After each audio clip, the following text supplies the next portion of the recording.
Olsen twins have faced immense personal struggles hidden from public view. Discover the untold tragedy of Mary-Kate and Ashley Olsen's lives and how it all went so wrong. Mary-Kate and Ashley Olsen were born on June 13, 1986, in Sherman Oaks, California. They were part of a bustling family with an older brother named Trent and a younger sister named Elizabeth, who would later become an actress. Their parents, David Olsen and Jarnett, eventually divorced in 1995, leading to the addition of half-siblings Courtney, Taylor, and Jake from their father's second marriage. From an early age, the twins' lives were anything but ordinary. At just 6 months old, they were cast in the role of Michelle Tanner on the popular ABC sitcom Full House. The show's creator, Jeff Franklin, was captivated by the twins during an open casting call, noting how unusually comfortable they were around strangers. To comply with child labor laws, which restricted how long a child could work, Mary-Kate and Ashley alternated playing Michelle, a role they held for the show's entire 8-season run, which ended in 1995. The rapid rise to fame for Mary-Kate and Ashley came at a significant personal cost. By the age of 3, their parents had hired Robert Thorne as their manager, and he played a crucial role in establishing Dual Star Entertainment, a company that turned the twins into a brand. This move expanded their influence on television to include movies, books, music, and merchandise. Remarkably, by the time they were 6, the Olsen twins had become the youngest ever producers in Hollywood. By age 10, they were self-made millionaires. Despite their success, the twins' childhoods were far from typical. In a candid interview, Ashley reflected on their early years in the industry, explaining how they were deeply involved in the business from a very young age. "We have been really involved in the process from the beginning," she said, "even when we were just 10 years old. However, this involvement came at a price. The constant work left little room for them to simply be children."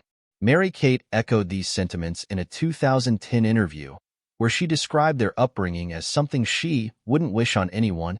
She recounted how looking at old photos made her feel disconnected from her past, likening their experiences to being little monkey performers.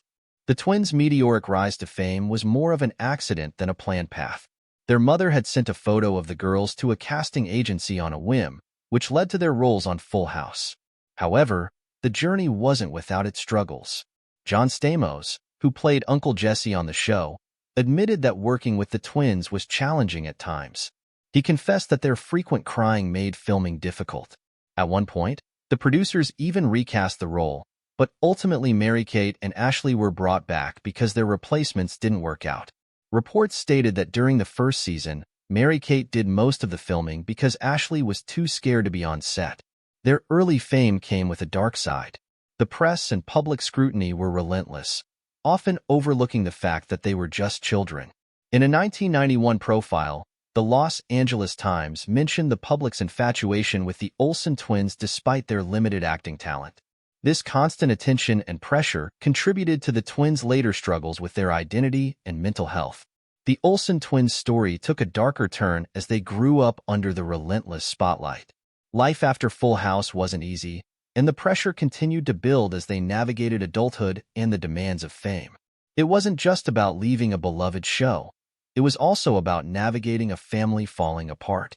In 1995, their parents, David and Jarnett Olsen, divorced, shattering the stability the twins had known. This wasn't just any split. It coincided with the end of Full House and the dissolution of the empire that had turned them into household names. Their father, David, had started a relationship with Mackenzie, a colleague from his mortgage industry days, even before he left the industry for Hollywood. This affair led to the split from Jarnett. Just a month after the divorce became public, David married Mackenzie. It was a whirlwind that divided the family. Ashley chose to skip the wedding to stay with her mom, while Mary-Kate attended, a decision that spoke volumes about the emotional rift. David tried to play it cool, saying the girls were fine, but Jarnett kept her feelings to herself. Despite the chaos at home, the twins tried to cling to normalcy. Mary-Kate once mentioned in a 1996 interview how they went to school, played with friends, and had sleepovers. They attended Campbell Hall Episcopal School, a private school in Studio City that encouraged curiosity and self-discovery. But their lives were anything but normal. Their careers always came first. Imagine missing your senior prom because you had to host Saturday Night Live. That's exactly what happened. Instead of riding in limos and wearing fancy dresses, they were promoting their film. They even joked about it in their monologue on the show. Mary-Kate and Ashley Olsen's journey into adulthood was anything but smooth. After the chaos of their parents' divorce and the pressures of fame, things took an even darker turn. Mary-Kate began to struggle with something far more serious than what the tabloids suggested. In the early 2000s, rumors began swirling about Mary-Kate's health. The media was ruthless, using insensitive language and making light of serious issues. Just after her high school graduation, Mary-Kate was admitted to a rehabilitation facility for an eating disorder. Her father and therapist intervened, fearing for her life. As one source told People, they didn't want to find her dead on the floor from not eating. The twins appeared on the Oprah Winfrey Show a few months later. Oprah, known for her empathetic interviews, missed the mark. She pressed them about the eating disorder rumors, even asking about their dress sizes. Ashley tried to deflect politely, but Oprah persisted, making an already delicate situation worse. Mary-Kate hid her struggle well, even from those close to her. Director Denny Gordon, who worked with her on New York Minute, recalled having meals with her and noticing nothing amiss. This ability to mask her pain is common among those with eating disorders. In a 2008 interview, Mary-Kate finally addressed her anorexia. She spoke about the difficulty of asking for help and being honest with oneself. "I do not want to go through my life with my eyes shut," she said. As Mary-Kate struggled behind the scenes, the world continued to watch. Rumors of a cocaine addiction floated around, fueled by her stark thinness and the hard-partying image the media painted. The twins even poked fun at the situation during an episode of Saturday Night Live, shouting, "You're so skinny, eat a sandwich." But the reality was far from funny. At 17, Mary-Kate had little say in her treatment, as her parents were still her legal guardians. She chose to continue outpatient treatment during her first semester at NYU, but even that plan fell apart. As if battling personal demons wasn't enough, Mary-Kate and Ashley Olsen's quest for a normal life at NYU became a new battlefield. They had high hopes for their college experience, enrolling in September 2004. The twins invested in a $7.3 million West Village penthouse, which they never moved into, opting out of the typical college dorm life. But their dreams of higher education quickly unraveled. Reports soon surfaced that the twins were so over it. Mary-Kate's college struggles would only mark the beginning of a series of challenges for the famous duo. Particular was caught skipping classes. There was speculation she might do some sort of independent study program to juggle life between NYC and LA. Ultimately, Mary-Kate took a leave of absence, which sparked rumors of a second stint in eating disorder treatment. In reality, she already had a robust support system in place, including teams of therapists, nutritionists, and eating coaches. Soon, Ashley followed suit. The pressures of their fame made it impossible to feel safe at school. Enter Spencer Pratt, the self-cast villain from The Hills. In 2007, he claimed he made $50,000 by selling a photo of Mary-Kate drinking at a party. This betrayal launched a feud with Pratt, who made nasty comments about Mary-Kate. It was just one example of how their every move was scrutinized and often exploited for profit. Plus, they had a thriving business to run. Dropping out of NYU wasn't just about privacy, it was about survival. Their lives were a tabloid feast long before college. From their parents' divorce to their teen years, the Olsens were media darlings turned fashion icons. Despite producing countless straight-to-video movies and specials, they were more famous for being famous. The public's curiosity about their every move grew more intense as they approached their 18th birthdays. In the early 2000s, the rise of the internet brought a new level of intrusion. Websites popped up with countdowns to the twins' 18th birthdays, celebrating their legal adulthood in the creepiest way possible. These sites added to the already pervasive sexualization they faced. Being a child star is hard enough, but being a teenager in the public eye is a different kind of nightmare. Every choice, every behavior was scrutinized and often spun into false stories. One such instance involved Ashley suing a tabloid for $40 million over a misleading photograph and headline implying she had passed out from drug use. The publication later issued an apology and correction, but the damage was done. This kind of invasive scrutiny was a constant in their lives. Ashley recalled feeling really angry and defensive when asked about their virginity by a journalist before they were even of age. She described it as her worst nightmare, highlighting the invasive nature of their fame. The relentless attention made it difficult for the twins to have any semblance of normalcy. Their attempts to blend into a college environment were thwarted by the very fame that had brought them success. The public's fascination with their lives, coupled with the tabloid industry's insatiable hunger for scandal, left them with little privacy.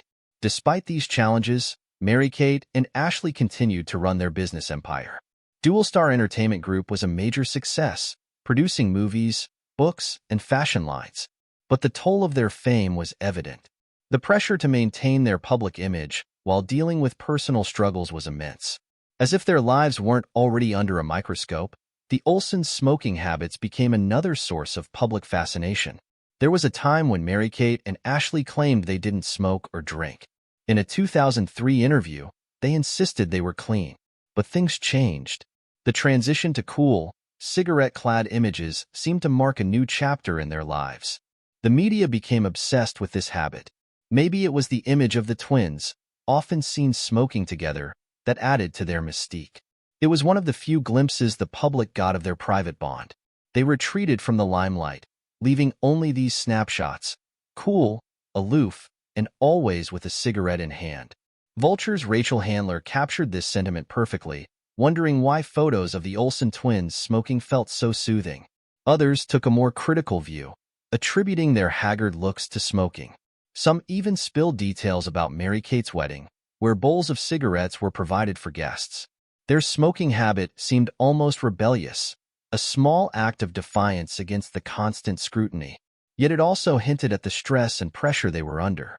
Mary-Kate's commitment to the habit was so strong that she was scolded twice at an NYC Fashion Week party in 2010 for smoking indoors. The twins' addiction was clear, and they were willing to risk professionalism for a moment of relief amidst the whirlwind of their public lives. Mary-Kate Olsen's love life has been a topic of intrigue. From artist Nate Lohman to Max Winkler, the son of actor Henry Winkler, and her ex-husband Olivier Sarkozy, Mary-Kate's relationships have often been under the media's gaze. But one rumored romance stands out for its tragic ending. In 2008, rumors swirled about Mary-Kate's relationship with actor Heath Ledger. According to reports, they had been casually dating for 3 months. They weren't serious, just enjoying each other's company and sharing a mutual love for Marlboro Reds. It was a fleeting connection, yet deeply significant in the story of Mary-Kate's life. The world was shocked when Heath Ledger was found unresponsive in his apartment. The report stated that Diana Woolison, the masseuse who discovered Ledger, made 2 phone calls to Mary-Kate before dialing 911. Using Ledger's speed dial, Woolison reached out to Mary-Kate, who was in California at the time. Mary-Kate reportedly promised to send her private security to help, indicating the close bond they shared. When Ledger didn't respond, Woolison called 911 and tried to revive him, but it was too late. Ledger's death was ruled an accidental overdose of prescription medications. The incident cast a shadow over Mary-Kate, who reportedly refused to cooperate with investigators without immunity from future prosecution. The case was eventually dropped due to a lack of viable targets for the investigation. After navigating the turbulent waters of fame and personal struggles, Mary-Kate and Ashley Olsen decided to step away from the public eye, becoming Hollywood enigmas. Since Mary-Kate's minor role in the 2011 film Beastly, the twins have remained out of the spotlight. Often cloaked in oversized coats and long, tousled hair, they are rarely seen except at meticulously chosen events like the Met Gala or Fashion Week, where they promote their fashion labels. The Olsen twins are now more often seen in the pages of fashion magazines than on screen. We're used to being on the other side of the camera and managing the process, so it's hard for us to do photo shoots now, Mary-Kate told The Edit in 2017. Their transition from acting to fashion moguls has been seamless, yet it's clear they prefer the shadows over the spotlight. You won't find the Olsens on social media. Unlike many of their Hollywood peers, Ashley mentioned in an interview that they don't dive into that world and have stayed quite sheltered. Their first public social media interaction, taking over Sephora's Instagram to promote their brand Elizabeth and James in 2016, was a rare and momentous event. It was effortlessly chic, as expected, but don't expect a repeat performance. Their retreat from the public eye extends to their roots as well. They opted out of participating in the Full House reboot, much to the disappointment of fans. The twins have fully embraced their roles as fashion designers, running a billion-dollar empire while keeping their personal lives intensely private.